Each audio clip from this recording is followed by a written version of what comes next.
Shri G Masudan Reddy గారు. ధన్యవాదాలు అధ్యక్ష. ఈరోజు మన ఎన్నికల హామీలో భాగంగా 6 గ్యారంటీ పథకాలలో అతి ప్రధానమైన పథకం ఈ గృహజ్యోతి పథకం అధ్యక్ష. దాన్ని ఎంతో ప్రతిష్టాత్మకంగా మన ప్రభుత్వం అమలు చేస్తున్నందుకు నా నియోజకవర్గ ప్రజల తరపున గౌరవ మంత్రి గారికి, గౌరవ ముఖ్యమంత్రి గారికి నేను ప్రత్యేకంగా ధన్యవాదాలు తెలియజేస్తా ఉన్నా. ఎందుకంటే ఈ పథకం పట్ల ఎంతోమంది పేద కుటుంబాలు ఈరోజు లబ్ధి పొందుతూ ఉన్నారు. ముఖ్యంగా గతంలో నెల అయిందంటే కరెంటు బిల్లుల కోసం ఇండ్ల చుట్టూ తిరిగితే ముఖ్యంగా ఇంట్లో ఉన్న మహిళలు ఎక్కడ కరెంటు కట్టేస్తారు అనే ఆలోచనతోన భయపడేవాళ్ళు. ఎక్కడో అప్పు తీసుకొచ్చైనా కరెంటు బిల్లులు కట్టే పరిస్థితి.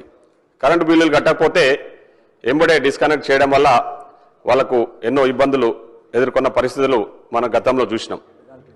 ఈరోజు అదే కాకుండా ఇన్ టైంలో కట్టకపోతే వాళ్లకు పెనాల్టీలు వేసిన సందర్భాలు కూడా గత ప్రభుత్వంలో మనం చూసినాం అధ్యక్ష. ఈరోజు గతంలో డాక్టర్ వైఎస్ రాజశేఖర రెడ్డి గారు ముఖ్యమంత్రిగా ఉన్నప్పుడు మనము రైతులకు ఉచిత కరెంట్ ఇచ్చినాము.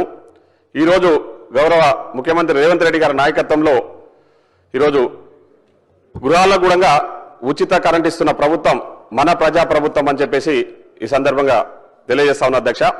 అయితే ఇక్కడ కొన్ని చిన్న చిన్న టెక్నికల్ ఇష్యూస్ ఉన్నాయి అధ్యక్ష. అంటే ఈ జీరో బిల్లు ఇంప్లిమెంటేషన్లో ఇన్ఫాక్ట్ మనము ఆ రోజు ప్రజాపాలనలో భాగంగా ఈ జీరో బిల్లుకు సంబంధించి ప్రజాపాలనలో దరఖాస్తులు స్వీకరించడం జరిగింది అధ్యక్ష. చాలా మంది అప్లికేషన్స్ పెట్టుకున్నారు అధ్యక్ష. బేస్డ్ ఆన్ ది అప్లికేషన్సే మనము అర్హత గల వ్యక్తులకు ఈ స్కీము ఇంప్లిమెంట్ చేస్తున్నాం అధ్యక్ష. కానీ కొన్ని సందర్భాల్లో ఏమైతుందంటే అధ్యక్ష, అప్పుడు కొందరు మిస్ అయిన వాళ్ళు ఇప్పుడు మళ్ళీ దరఖాస్తు పెట్టుకునే అవకాశం లేకుండా పోయింది అధ్యక్ష. దాన్ని మీ ద్వారా గౌరవ మంత్రి గారిని రిక్వెస్ట్ చేస్తా ఉన్నా, ఎవరైనా నిజంగా అర్హత గల వ్యక్తులు మిస్ అయి ఉంటే వాళ్ళకు అవకాశం కల్పించాలని కోరుతా ఉన్నా.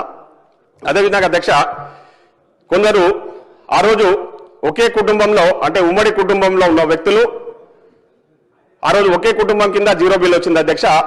తదనంతరం వాళ్ళు వేరుపడ్డ తర్వాత వాళ్లకు మనము ఎంతో ప్రతిష్టాత్మకంగా చేపట్టిన రేషన్ కార్డ్స్ కూడా సపరేట్ అందజేయడం జరిగింది. ఆ రేషన్ కార్డు సపరేట్ వచ్చిన వాళ్ళకి మళ్ళీ సపరేట్ అంటే వాళ్ళు వేరే గృహంలో ఉంటూ సపరేట్ రేషన్ కార్డు తీసుకున్న వాళ్లకు అవకాశం కల్పించడానికి ఈరోజు మనము అవకాశం ఇవ్వాలని చెప్పేసి మీ ద్వారా గౌరవ మంత్రి గారిని కోరుతా ఉన్న అధ్యక్ష. అదేవిధంగా కొందరు గతంలో కిరాయిలో ఉన్నప్పుడు వాళ్ళకి జీరో బిల్ వచ్చినాయి అధ్యక్ష. తర్వాత వాళ్ళు సొంత ఇంటికి మారినప్పుడు వాళ్ళు అప్లికేషన్ పెట్టుకుంటే ఒక 6 months టైం తీసుకొని ప్రాసెస్ చేయడానికి టైం తీసుకుంటా ఉన్నారు అధ్యక్ష. దాన్ని మీ ద్వారా గౌరవ మంత్రి గారిని కోరుతా ఉన్నది ఏంటంటే ఇమీడియట్లీ అంటే మనము 6 months వెయిట్ చేసేదానికంటే ఇమీడియట్లీ వాళ్ళకు ఈ జీరో బిల్లు కొత్త ఇంటికి పోయినప్పుడే ఆ అప్లికేషన్స్ కూడా స్పీడప్ చేసి త్వరితగతిన వాళ్లకు కన్సిడర్ చేసి మళ్ళీ జీరో బిల్లు వర్తించే విధంగా చేయాలని చెప్పేసి నేను మీ ద్వారా కోరుతా ఉన్నా అధ్యక్ష.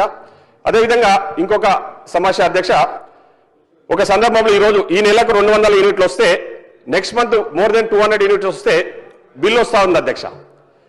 మళ్ళీ ఆ నెక్స్ట్ మంత్ మళ్ళీ 200 యూనిట్స్ వస్తే దానికి జీరో బిల్లు రావడం లేదని చాలా మంది కొందరు లబ్ధిదారులు కంప్లైంట్ చేస్తా ఉన్నారు అధ్యక్ష. ఇవన్నీ కూడా చిన్న చిన్న టెక్నికల్ ఇష్యూస్, కానీ దానివల్ల సామాన్యులు ఇబ్బంది పడతా ఉన్నారు. కాబట్టి వారిని ఈ టెక్నికల్ ఇష్యూస్ అన్ని కూడా రిజాల్వ్ చేయాల్సిందిగా మీ ద్వారా గౌరవ మంత్రి గారిని కోరుతా ఉన్న అధ్యక్ష. ముఖ్యంగా నిజంగా చెప్పాలంటే నా నియోజకవర్గానికి సంబంధించి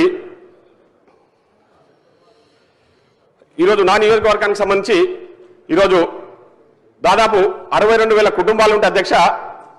దాంట్లో 46,000 కుటుంబాలు ఈ జీరో బిల్లును అప్లికేషన్ పెట్టుకుంటే అవన్నీ కూడా కన్సిడర్ చేసి 46,000 కుటుంబాలకు ఈరోజు మనం ఈ 200 యూనిట్స్ ఉచితంగా ఇస్తున్నాం అధ్యక్ష. అంటే దాదాపు 90% ప్రజలకు ఈరోజు నా నియోజకవర్గంలో జీరో బిల్లు అందుతున్నందుకు చాలా మంది చాలా సంతోషంగా ఉన్నారని కూడా నేను ఈ సందర్భంగా నా నియోజకవర్గ ప్రజల తరపున మీ ద్వారా గౌరవ మంత్రి గారికి చెప్తా ఉన్నా.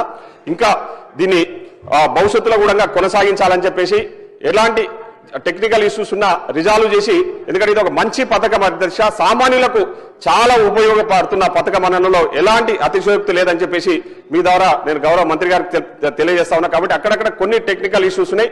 ఈ టెక్నికల్ ఇష్యూస్ రిజాల్వ్ చేసి దీన్ని ఇంకా పటిష్టవంతంగా అమలు చేసే విధంగా ప్రభుత్వం చర్యలు తీసుకోవాలి. ఎందుకంటే ఈ పథకాన్ని విషయంలో ఈరోజు చాలా ఇప్పుడు సామాన్య ప్రజలు మాత్రం చాలా సంతోషంగా ఉన్నారు అనడంలో ఎలాంటి, ఎందుకంటే మనం కొన్ని పథకాల గురించి చెప్తా ఉన్నాం అధ్యక్ష, సన్న బియ్యం గురించి చెప్తా ఉన్నాం, జీరో బిల్లు గురించి చెప్తా ఉన్నప్పుడు చాలా రెస్పాన్స్ వస్తా ఉంది పబ్లిక్ లో నుంచి. అరే మంచి పథకం, మాకందరు కూడా చాలా సంతోషంగా ఉంది, నెల తిరిగినప్పుడే ఇంతకుముందు గతంలో ఇబ్బంది పడతా ఉన్నాం, ఇప్పుడు ఆ ఇబ్బందులు లేకుండా మేము ముందుకు పోతా ఉన్నామని చెప్తా ఉన్నారు. కాబట్టి నేను ఈ సందర్భంగా గౌరవ మంత్రి గారిని, ప్రభుత్వాన్ని కూడా ఈ సందర్భంగా నేను అభినందిస్తూ ఈ టెక్నికల్ ఇష్యూస్ రిజాల్వ్ చేయాల్సిందిగా మీ ద్వారా ప్రభుత్వాన్ని కోరుతా ఉన్నా అధ్యక్ష.